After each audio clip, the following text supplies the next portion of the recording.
安装新的真实皮带一定要数一下这个牙齿是不是一样的，多一齿少一齿都不行。新的可以看到有88颗齿，安装的时候这个电头一定要朝发动机旋转的方向。现在开始对正时，这个是曲轴的齿轮，可以看到上面有个红色的小圆点，对准白色的箭头就是一根上指点。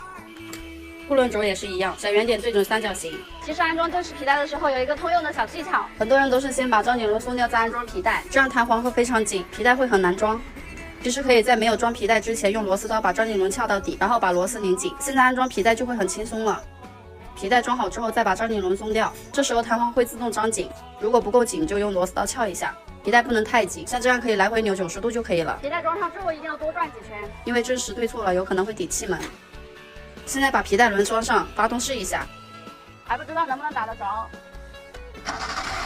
着了。